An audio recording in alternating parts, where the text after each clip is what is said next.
Assalamu alaikum everyone, welcome back to another video. I hope you're having a wonderful day. So I just want to share with you guys today 3 buys that I'm making today. I will be doing live buys in a second, but before we do that, as always, this is my portfolio, and as you can see here today we're almost 1% up. If you check the S&P 500, everything is green. People think, you know what, yeah, we're back to normal. We've had 2 days of basically 2 days in the green, and all of a sudden we forget the fact that the stock market has come down quite a bit in the last 4 weeks and so on.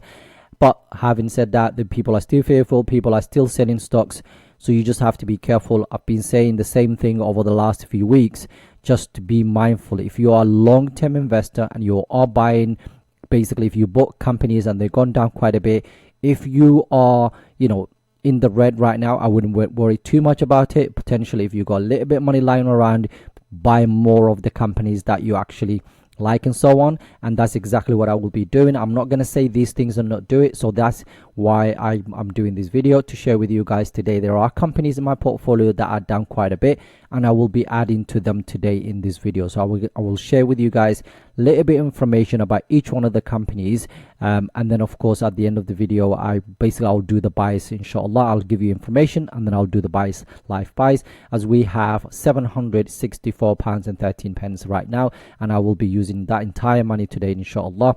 We still have all close to over £9,000 remaining for the ISA account. I've kind of given up, to be fair. There was like I said in one of the videos, I was expecting closer to £10,000 basically, but it looks like it's going to come next month rather than this month, so I'm just going to leave it alone this year.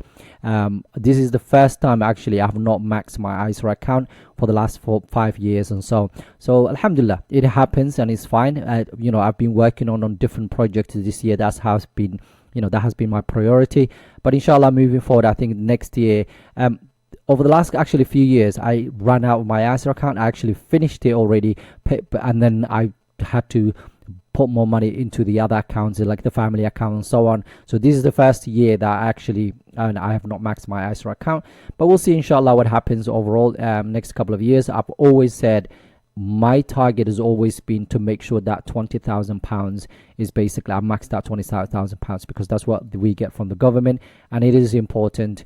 It kind of gives me a goal, to be fair, and that's why I try to invest at least 1,000 plus every single month until basically we run our ISA account. So yeah, I'll share with you guys anyway. We'll see where we are. We still got about less than a month, for 3 weeks or so left, so I might be able to actually add a few more £1,000. So I will be sharing that with you guys, inshallah. Now let's talk about the companies that I'm adding to today. And the first company we're going to talk about today is Canadian Natural Resources. This is one of the energy companies. It has come down quite a bit because of, if we go here, you can see for the year to date is actually down about 19%. Sorry, about 4%, and for the 1 year about 19%. For the last 6 months, it's down about 10% almost. For 1 month, it's just down 1%, but the last 5 days is up about 3%, which is nice. Currently trading a very low PE, and as you can see, Quant is saying it's a buy, Wall Street is a buy, Seeking Alpha is also saying it's a buy. If we go to Wall Street, you can see we've got 7 strong buys, 4 buys, 10 holds, and they think it's about basically $335 per share. That's about 20% upside from where we are right now. If we look at the earnings expectations moving forward for this company, as you can see, we've got 11% almost every single year. If you just even focus on first 2, you can see 11%, and then basically in 2027 December, they think it should be about 40%. Okay, that's EPS. And when we look at the revenue side of it, more or less the same, about 7%, but 1% and 1%. Now remember, this is an energy company. They basically fluctuate in terms of price wise. If we look at the financials, if we look at the revenue side of it, from about $9 billion to now $24 billion this year. The cost of that revenue is basically about $12.5 billion.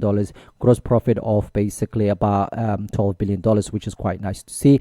And if you look at the dividends, we've got almost a 5.5%. It seems undervalued at the moment.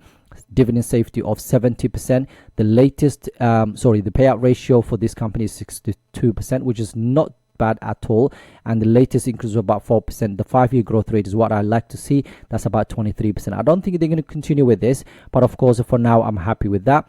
And 23 years of increase in that dividend, and we got $1.64 for every share of this company that we own. And I think it goes ex-dividend very soon, March 27. There you go, that's the ex-dividend date.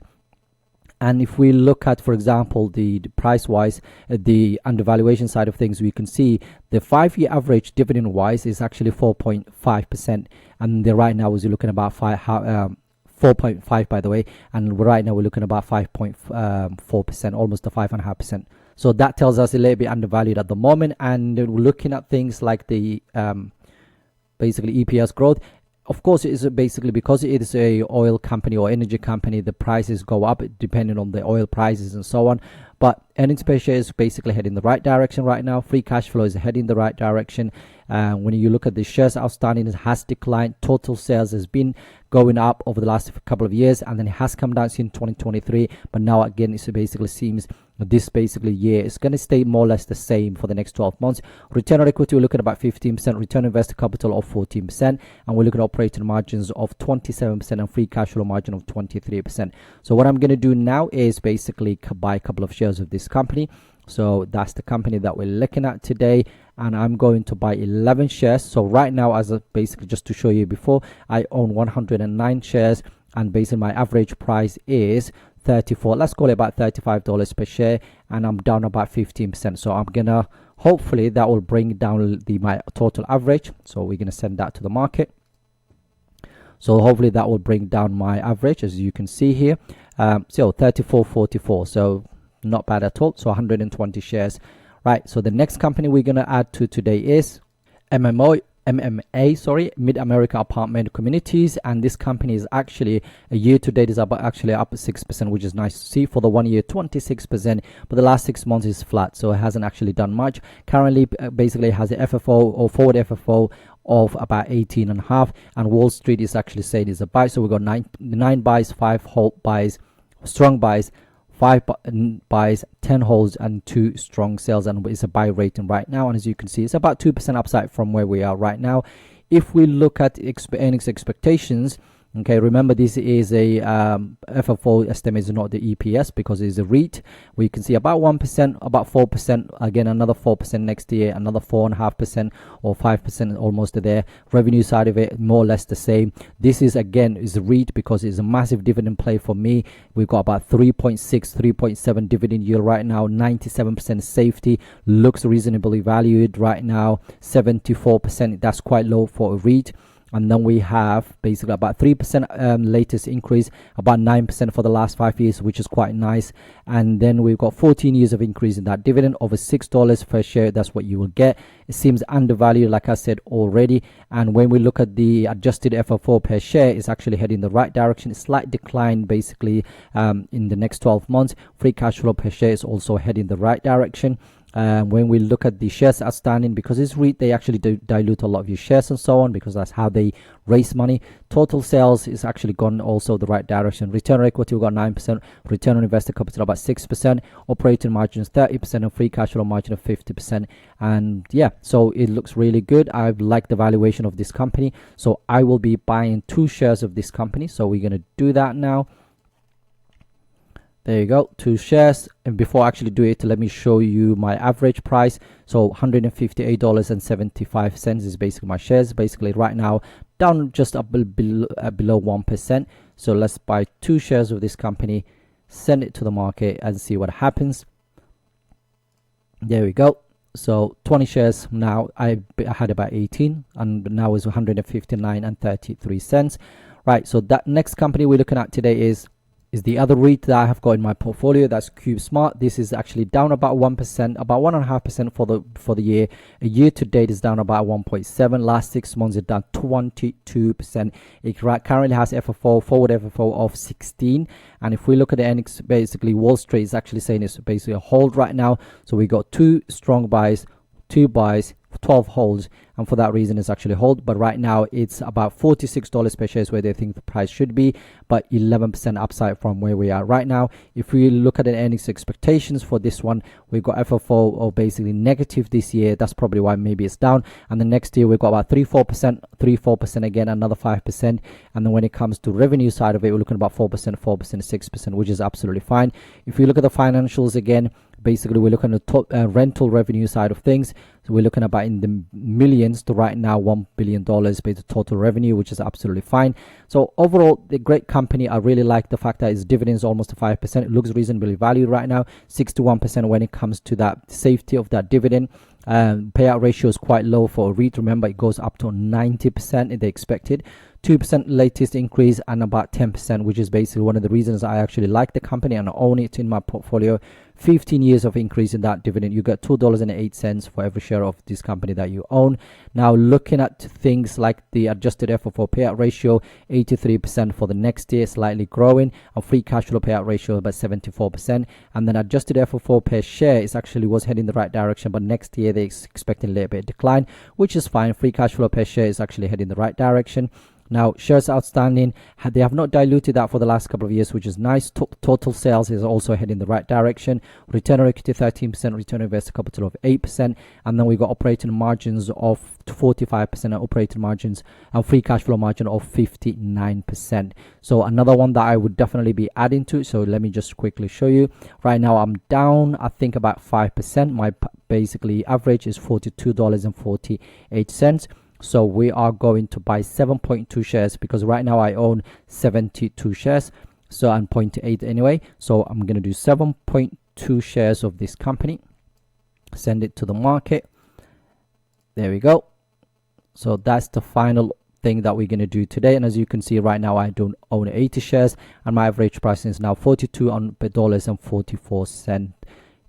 Okay, so that's basically the three companies I wanted to add to. There's about 20 something pounds left in there, so I will be using that for whatever, inshallah. But that's what I'm doing exactly right now. Every single week I'm buying basically more of these companies that are down and trying to bring my overall average down. I'm still buying Novo Nordisk as well, so I will be buying more of that inshallah this week. So I will keep you updated inshallah. Keep basically let you guys know what I'm doing. I'm trying to be as transparent as I can and help the community understand. Yes, the stocks can go down on all of that stuff, but if you are a long-term investor, you really do not need to worry about the fluctuations of prices in basically that in your portfolio, because it doesn't really matter. Because 5 years from now on, you're going to look back and say, you know, I wish I bought more but when these companies were down. And that's what happened to me. Like there's companies in my portfolio, for example, Broadcom, Visa, it was at one point so discounted. I was thinking, you know what, right now I wish I bought more because I bought 20 shares. And since then, I bought it. Basically, it's gone up a lot. Look at my price. $221 per share is basically when I was buying this company. I wish I bought more because right now we're looking at about $334 per share. Same goes for Broadcom. Look at the Broadcom. Check this out. $48 per share is my actually average. Check this out now. It was at some point, it was about 200 something in the last few weeks. So this is why I've always said to you guys, I don't want to look back. I don't want to regret. I want to buy high quality business and hold them for a very long time. Look at this one, $350 per share. Right now we're looking at about almost $500 per share. Again, these are the top ones, but of course we also have the ones that have not done well at all. And of course, what I'm doing is basically bringing my average down and hold on to this company, because this one here, for example, Hershey was down almost to £2,000 basically not a couple of weeks ago, but it has bounced back since. So if you're looking for the 1 month, for example, we're up almost 8%. It's probably one of the best performing stocks in my portfolio.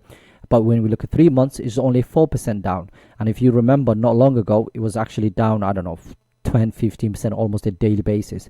So overall, what I'm going to do, inshallah, I'm going to continue buying high quality businesses. I'm going to hold them for a very long time, and I'm going to share that with you guys.